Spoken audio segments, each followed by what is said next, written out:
Olá pessoal, aqui é o professor Paulo mais uma vez, dando continuidade ao assunto de números naturais. Vamos falar agora um pouco sobre as propriedades da multiplicação que vimos a definição no final da última aula, ok? Então, primeiramente, eu gostaria de mostrar esse tipo de notação. Quando eu escrevo isso aqui, ó, m,n,p pertence a n, eu estou abusando um pouco da notação para ser mais dinâmico. Isso aqui, na verdade, quer dizer o quê? Que tanto m, quanto p são elementos de n. Então, quando eu escrever isso aqui dessa maneira, será como se eu estivesse escrevendo isso aqui que está em azul. Que um conjunto que tem esses elementos é subconjunto dos naturais, certo? Então, se m, n e p são números naturais, as propriedades que vamos ver são essas daqui. A primeira, m vezes n continua sendo natural. Ou seja, quando eu multiplico dois naturais, ele continua sendo natural. Isso é chamado de fechamento para a operação. A gente diz dessa maneira, então, que os naturais é fechado para multiplicação, certo? Por quê? Porque quando eu faço a multiplicação de dois naturais, continua sendo um natural. A segunda aqui é dividida em duas. E ela é uma coisa que a gente já conhece, que a gente já tinha em conjuntos, que é a distributividade. Então, se eu tenho m vezes uma soma aqui, isso aqui se transforma em m vezes n, mais m vezes p. Da mesma maneira, se eu tenho aqui m mais n vezes p, isso aqui fica m vezes p, mais n vezes p. Perceba aqui que, no caso de conjuntos, tanto fazia aqui ser uma união e aqui ser uma interseção, ou ao contrário, as duas distributividades valiam. Mas aqui, em adição e multiplicação, não. Só vale quando a multiplicação está fora. Porque, por exemplo, se eu tivesse, escrever de vermelho aqui em cima, se eu tivesse assim, ó, m mais n vezes p, isso aqui não é igual a m mais n vezes m mais p. Percebe isso? Então, só vale quando a multiplicação está fora, beleza? A terceira propriedade é a associatividade, ou seja, esses parênteses aqui, quando eu tenho duas multiplicações, podem vir aqui ou aqui, que é o que está dizendo aqui nessa igualdade. Chama associatividade, como a gente já sabe. A quarta diz o seguinte: se eu tenho dois números naturais, mn, multiplicados, e essa multiplicação dá o zero, então, ou o m é zero ou o n é zero. Algum dos dois vai ter que ser zero. Pode ser que os dois sejam zero, mas pelo menos um vai ter que ser zero. Certo? A gente não tinha mencionado sobre isso na adição, mas irei falar agora. No caso dos números naturais, essa propriedade também é válida para a... Aliás, é válida uma propriedade ainda mais forte para a adição. Por quê? Vou até escrever de outra cor aqui. Se eu tenho aqui que m mais n dá zero, e m e n são números naturais, isso aqui implica que tanto esse quanto esse, os dois têm que ser zero.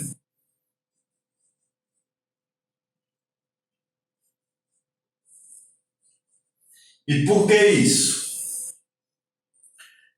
Por um dos axiomas que a gente viu na primeira parte da aula, que dizia que existia um natural que não era sucessor de ninguém, e esse natural era justamente o zero.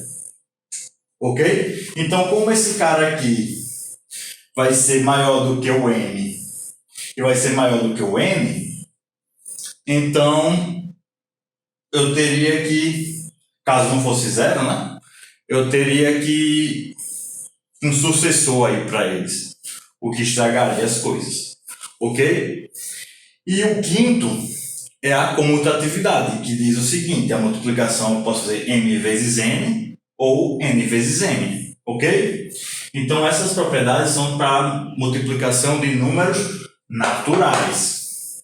E perceba que nos números naturais essa propriedade aqui é bastante interessante e não acontece em outros conjuntos, tá? Que se eu tenho dois naturais somados, isso aí dá zero.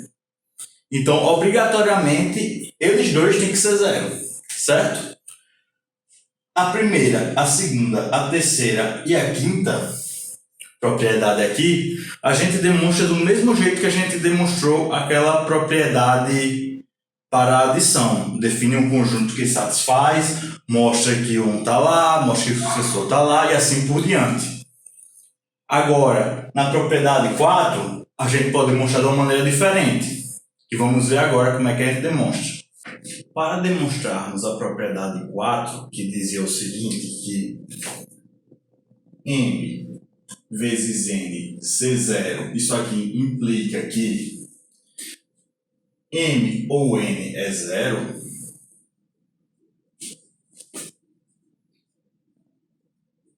nós vamos fazer o seguinte.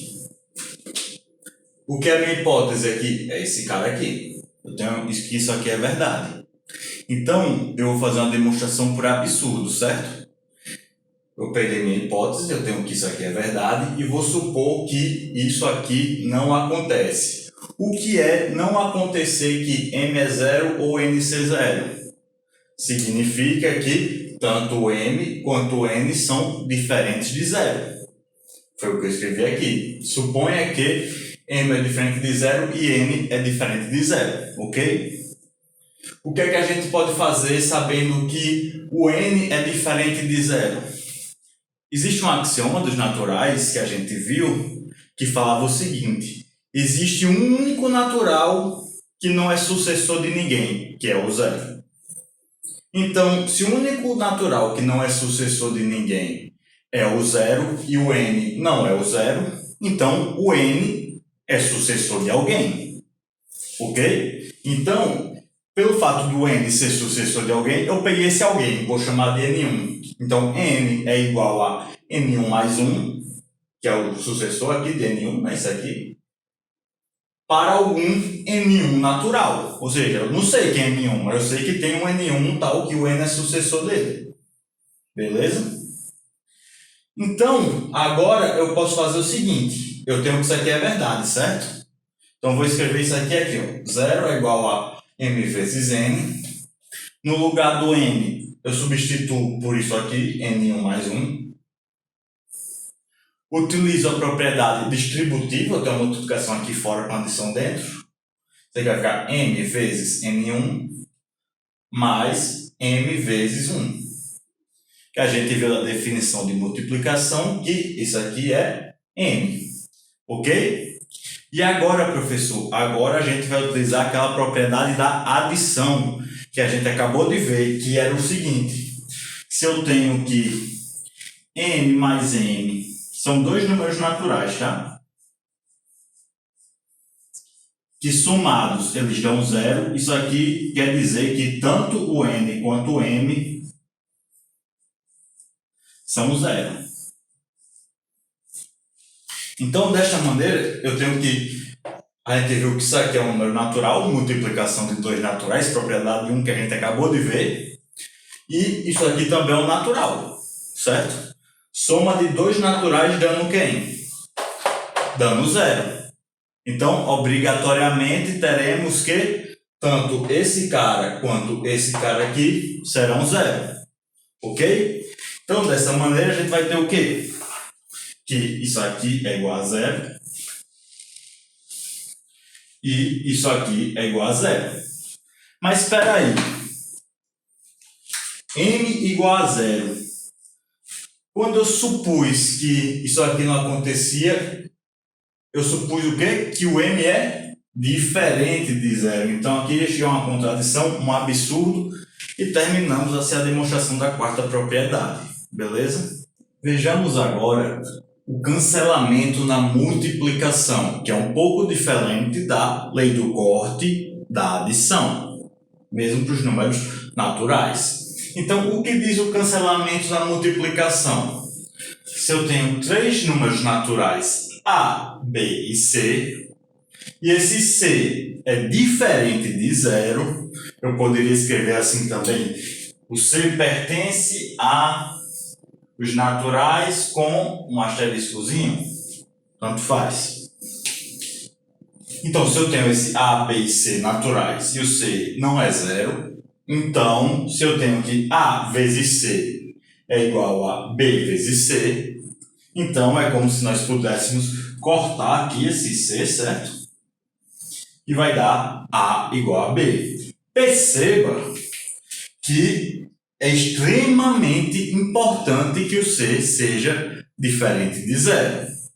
Por quê, professor? Porque se não for, não vai funcionar. Por exemplo, um exemplo bem simples. Se eu tenho aqui o A sendo 2, tá? Vai ficar 2 vezes aí o zero, né? Para mostrar que não funciona. E desse outro lado eu vou botar o B sendo 3 vezes zero. Será que isso aqui é igual? A gente já viu na primeira parte que foi de multiplicação que quando a gente multiplica por zero dá quanto? Dá zero. Então isso aqui é zero. Isso aqui também é zero. Então eles são iguais.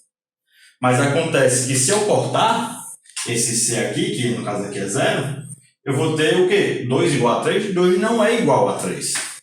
Certo? Então é extremamente importante que o C seja diferente de zero. E como é que nós provamos isso? É bem simples. A gente vai utilizar a tricotomia dos números naturais. O que é que significa isso, professor? Não lembro. Significa que se eu tenho quaisquer dois números naturais, A e B, então acontece somente uma das três, que eu vou falar o seguinte. Se eu tenho A e B, números naturais, então acontece alguma dessas três e somente uma. Ou o A é menor do que B, ou o A é igual a B, ou B é menor do que A. Não tem escapatória, vai acontecer uma dessas três e somente uma, para qualquer A e B natural. Então, beleza, como é que a gente mostra isso aqui? Suponha que o A é diferente de B. A gente quer mostrar que o A é igual a B, então a gente vai supor que isso não acontece, né? Suponha que é diferente. Então, se é diferente, a gente tem o quê? A gente tem que esse cara aqui, ó, não acontece. Então, obrigatoriamente vai ter que acontecer ou isso aqui, ou isso aqui. Certo? Então, se acontecer isso aqui, aí eu botei aqui. Se acontecer isso aqui, a gente viu em uma das propriedades da multiplicação que essa desigualdade aqui não é alterada se eu multiplicar por um número natural em ambos os lados. Então, posso multiplicar por um C aqui e vai ficar com isso aqui. Mas isso é um absurdo. Por que é um absurdo, professor? Pela mesma lei da tricotomia. Por quê? Se eu tenho que isso aqui acontece, então o que é que não vai acontecer? O que não vai acontecer é de AC ser igual a BC, isso aqui não vai acontecer, nem de BC ser menor do que AC. Isso aqui, já que uma dessas aconteceu, essas duas outras não vai acontecer. Então, se isso aqui não vai acontecer, minha hipótese é o quê? É justamente ela. Então é um absurdo. Da mesma maneira, aqui, se eu supor que o B é diferente de A, que seria a outra alternativa, eu teria, multiplicando por um C, que BC é menor do que AC. Ou seja, essa daqui aconteceria, certo? Essa aqui de baixo.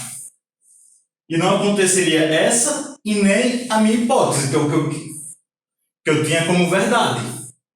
Então, nela também gera um absurdo. Esse absurdo veio de onde? Do fato de supor que o A é diferente de B. Então, agora a gente tem que o A é igual a B. Ok? Vamos falar um pouco sobre o conjunto dos números inteiros. Ok? Então, o conjunto dos números inteiros, denotado por esse Z, com esse tracinho duplo, é formado pelos naturais junto com eles negativos. Mas vamos ver um pouco de como é que isso acontece. A gente não vai fazer uma construção rigorosa dos inteiros, até porque isso demoraria bastante tempo, ia ter que falar sobre relações, relações de equivalência e etc., coisa que a gente não tem tempo para fazer, mas eu vou dar uma ideia de onde veio isso, ok? Então, primeiro aqui, vamos relembrar algumas coisas aqui da adição. A gente sabe que n mais 0 dá o n, que a gente já mostrou isso. A gente diz que o 0 é o elemento neutro da adição. E a gente também viu que m mais n sendo 0, se m e n são naturais, então tanto m quanto n são 0. Isso quer dizer o quê? Que se o m não for 0, então já não tem. Se isso acontece e o m já não é 0, então não tem como existir um n tal que dê 0, já que os dois têm que ser 0 para isso, se isso aqui acontece. Beleza? Então, pensando nisso, podia ter uma ideia de, vamos criar um conjunto, blá, blá, mas isso aí faltaria, vamos criar de onde? De onde é que vai vir isso? E a ideia é bem criativa. Vou explicar intuitivamente aqui pra gente. Os inteiros vêm a partir de uma noção de produto cartesiano entre os naturais e os naturais. Mas como? Ele faz o seguinte: pegamos vários pacotes dentro desse conjunto. Quais são os elementos desse conjunto aqui? Não são pares ordenados com as coordenadas naturais? Então, você vai pegar isso e vai empacotar de várias maneiras diferentes, que é o que faz a relação de equivalência que a gente ainda não viu, então vamos chamar de pacotes. E vai dizer o seguinte: a gente vai dizer que dois pares aqui, AB e CD, estão no mesmo pacote quando isso aqui acontece, quando A mais B é igual a B mais C. Perceba que isso aqui a gente pode fazer porque a gente tem a adição dos naturais, e a gente sabe que A é natural, B é natural, C é natural e D é natural. Isso aqui é uma forma criativa de começar a falar sobre a subtração. Por quê? Porque esse azul aqui é só de onde é que vem isso aí. Porque isso aqui significa o quê? Se a gente tivesse a subtração, se a gente já soubesse o que significa. Significa que o A menos B é igual a C menos D.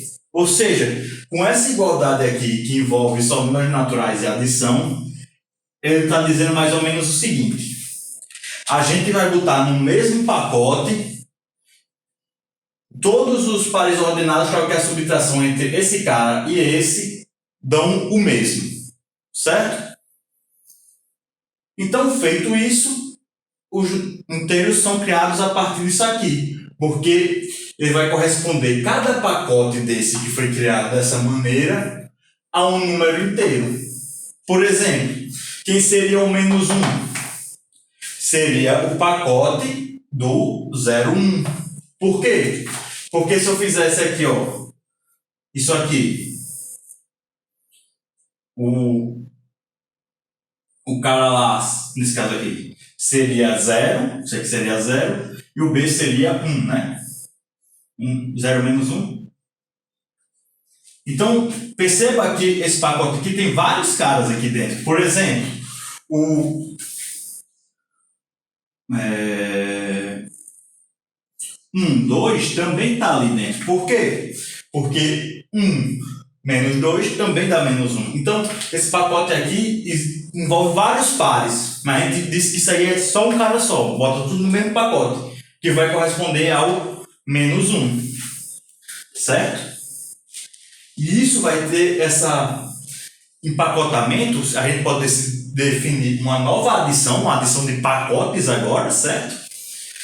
Dessa seguinte maneira: a gente vai dizer que o pacote do AB somado com o pacote do CD é igual ao pacote do...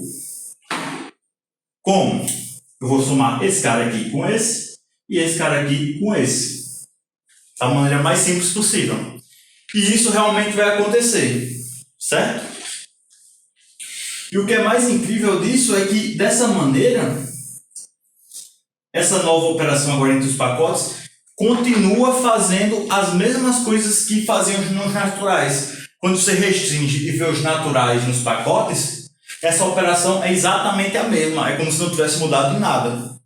Por isso que a gente vê os inteiros com os naturais como estando contidos nos inteiros. Certo? Então é daí que vem a adição aí dos inteiros, e a gente agora pode ver que tem um elemento que, quando para todo elemento aqui, eu vou ter um elemento somado a ele que vai dar justamente o pacote do zero. Aí você pode falar para mim, mas professor, eu ainda não estou convencido que olhar os inteiros dessa maneira aí faz com que a gente tenha os elementos negativos. Então vamos ver rapidinho, assim, de maneira intuitiva, como é feito isso aí dos elementos negativos. Então a gente sabe que a adição é feita assim, dos pacotes, etc. Então aqui eu vou pegar n é um número natural, tá? Número natural qualquer. Ele vai ser representado como um pacote do n0. Por quê? Porque n menos 0 dá n, intuitivamente. E o pacote do zero vai ser o pacote 0, 0. Tranquilo? Então, será que tem um pacote aqui que, quando eu somar esse com esse, vai dar esse aqui do zero? Existe. Qual? O do 0n. Não, professor.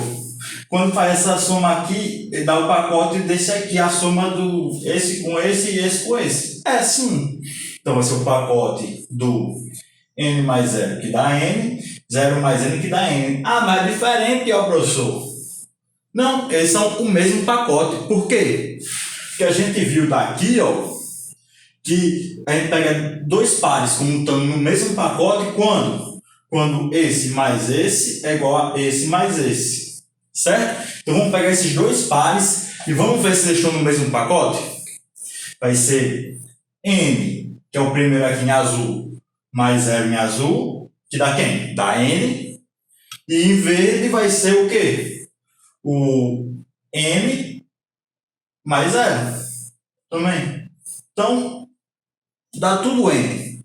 Então, eles dois estão no mesmo pacote. Então, o pacote deles é o mesmo. Certo? Isso quer dizer o quê? Que esse cara aqui, o inteiro que vem desse pacote, é justamente o que faz a soma com esse n dá zero. No caso, o menos n.